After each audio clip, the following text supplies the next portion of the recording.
Hello दोस्तों, ये कहानी एक ऐसी लड़की के बारे में है जो अपने बॉयफ्रेंड के लिए वेश्या बन जाती है क्योंकि उसके बॉयफ्रेंड को पैसों की जरूरत होती है। और जब उसका मकसद पूरा हो जाता है तो क्या वो अपने वेश्या बने गर्लफ्रेंड से दोबारा मिलता है या नहीं, या उसे वहीं पर छोड़ देता है हमेशा के लिए। चलिए देखते हैं। तो कहानी की शुरुआत में हम एक लड़की को देखते हैं जिसका नाम मीमो होता है, जो अपने बॉयफ्रेंड नीनो से मिलने के लिए जा रही होती है। अब यहाँ पर नीनो अपनी गर्लफ्रेंड मीमो से कहता है कि मुझे बहुत सारे पैसों की जरूरत है, क्या तुम मेरी मदद करोगी? जिस पर मीमो उसे कहती है कि मैं तुम्हारी मदद कैसे कर सकती हूँ। तो उसका बॉयफ्रेंड उससे कहता है कि तुम्हें 15 दिनों के लिए वेश्या बनना होगा, उसके बाद हम दोनों शादी कर लेंगे। बस 15 ही दिनों की तो बात है। तो यहाँ पर मीमो अपने बॉयफ्रेंड के लिए मान जाती है। इसके बाद मीमो कोठे पर चली जाती है और वहाँ पर कोठे के ओनर कैरोल से मिलती है। यहाँ पर कैरोल मीमो से कहती है कि मुझे तुम्हारे बारे में जितना बताया गया था तुम मुझसे काफी ज्यादा सुंदर हो। यहाँ पर मीमो काफी ज्यादा नर्वस होती है। तो कैरोल उससे कहती है कि तुम्हारा यहाँ का एक दिन का एक्सपीरियंस बाहर में किए 1 साल के बराबर होगा। अब कैरोल यहाँ पर मीमो को उसका कमरा दिखाती है। वो कहती है कि यहाँ पर तुम्हें रोज घपाघप करना होगा और टोटल कमाई का तुम्हें 50% मिलेगा। इसके बाद कैरोल मीमो को बाकी सारी लड़कियों से मिलवाने के लिए ले जाती है। यहाँ पर कैरोल मीमो से ये भी कहती है कि तुम्हें अपनी बॉडी का पूरा ख्याल रखना होगा ताकि कस्टमर्स तुम्हारी तरफ अट्रैक्टिव हो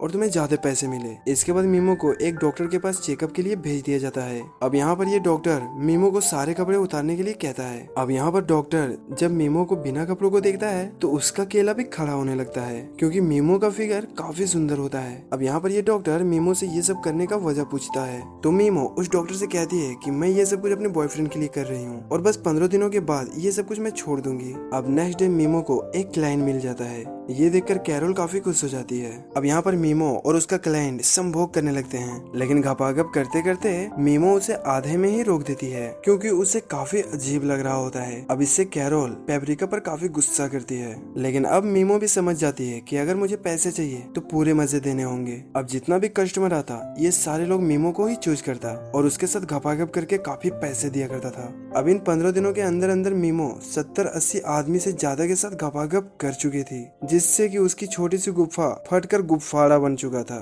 और इन सब से मीमो के पास काफी ज्यादा पैसे भी जमा हो जाता है। अब ये सब कुछ देखकर कैरोल काफी खुश होती है क्योंकि इन 15 दिनों के अंदर अंदर वो इस कोठे पर 4 चांद लगा चुकी थी। मीमो इतनी सुंदर होती है कि वहाँ की लड़कियां भी उसके साथ संभोग करने लगती है। और जब वो ये बातें कैरोल को बताने के लिए जाती है तो कैरोल खुद उसके जिस्म से इम्प्रेस होती है और यहाँ पर कैरोल भी मीमो के साथ इंटीमेट होती है। अब यहाँ पर मीमो की दोस्ती उसी के एक क्लाइंट फ्रैंको से हो जाती है और वो हमेशा मीमो से मिलने लगा था। शायद वो मीमो से प्यार भी करने लगा था। अब फ्रैंको मीमो से कहता है कि तुम ये सब कुछ छोड़ क्यों नहीं देती, जिस पर मीमो उसे कहती है कि मेरा बॉयफ्रेंड अपना काम पूरा करके मुझे लेने के लिए जरूर आएगा। इसके बाद एक दिन मीमो अपने बॉयफ्रेंड के पास कॉल करती है, लेकिन उसका बॉयफ्रेंड उसके कॉल को रिसीव नहीं करता, जिससे मीमो का दिल टूट जाता है। अब रात को मीमो फ्रैंको के साथ डिनर पर जाती है, जहाँ पर मीमो अपने बॉयफ्रेंड को एक दूसरी लड़की के साथ में देखती है। तो मीमो उसके पास में जाकर कहती है कि ये लड़की कौन है। तो वो लड़की उससे पूछती है कि तुम कौन हो। तो पेपरिका उससे कहती है कि मैं इसकी गर्लफ्रेंड हूँ, जिस पर वो लड़की हंसते हुए कहती है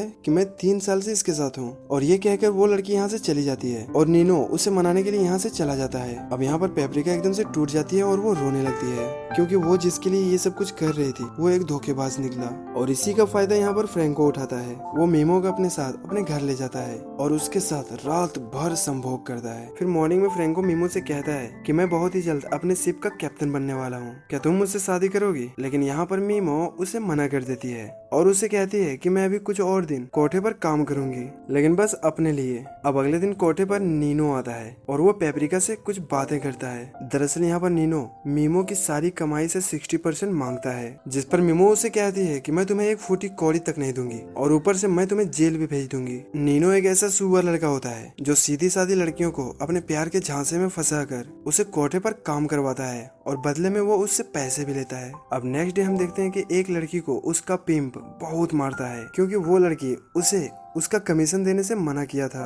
अब ये सब कुछ देखकर मीमो काफी ज्यादा डर जाती है और वो डिसाइड करती है कि वो इस कोठे को छोड़कर किसी और शहर में जाकर शिफ्ट हो जाएगी। इसके बाद वो अपना सारा सामान लेकर वहाँ से निकल जाती है, लेकिन उसी ट्रेन पर एक आदमी होता है ये वही आदमी होता है जो कमीशन के लिए कोठे पर उस लड़की को पीट रहा होता है। अब यहाँ पर वो जैसे ही पेपरिका को देखता है तो उसे पहचान जाता है, क्योंकि उसे वो कोठे पर देखा करता था। अब यहाँ पर वो पेपरिका के साथ जबरदस्ती करने लगता है। यहाँ पर पेपरिका को भी काफी मजा आने लगता है, इसीलिए वो भी अपना जिस्म उसके जिस्म से सटाने लगती है और फाइनली ये दोनों एक रूम में जाकर घपाघप करने लगते हैं। अब घपाघप करने के बाद वो आदमी मीमो से कहता है कि मैं तुम्हें जॉब दिलाऊंगा, जिस पर मीमो उसे कहती है कि मुझे नहीं चाहिए, मैं खुद ही ढूंढ लूंगी। इसके बाद मीमो जॉब के लिए एक क्लब में जाती है, लेकिन उसे वहाँ पर कोई भी जॉब नहीं मिलता। अब मीमो के पास कोई भी ऑप्शन नहीं बचता, इसीलिए वो उस आदमी के जाल में फंसकर फिर से एक कोठे पर काम करने लगती है। अब क्योंकि मीमो एक काफी बड़े सिटी में होती है, इसीलिए उस कोठे पर काफी पैसे वाले बड़े आदमी आया करते थे, जिनके साथ में वो संभोग किया करती थी, जिससे वो काफी पैसा वहाँ पर कमाने लगती है। लेकिन फिर एक दिन अचानक से वहाँ पर एक लड़की की मौत हो जाती है,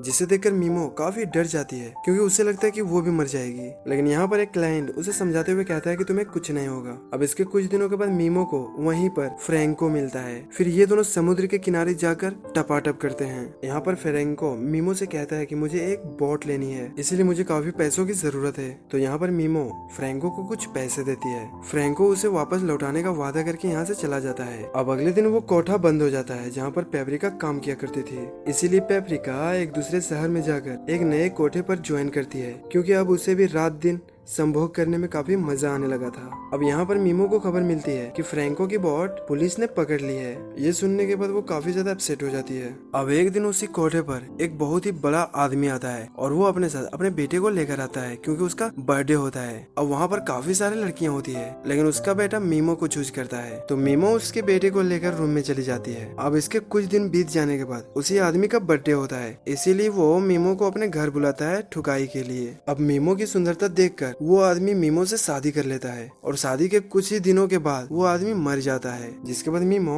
उसकी आधी प्रॉपर्टी का मालकिन हो जाती है। और इसके बाद मीमो फ्रैंको को एक बहुत ही बड़ा सा शिप गिफ्ट करती है और उसके साथ रहने लगती है। और इसी के साथ ये मूवी यहीं पे खत्म हो जाती है।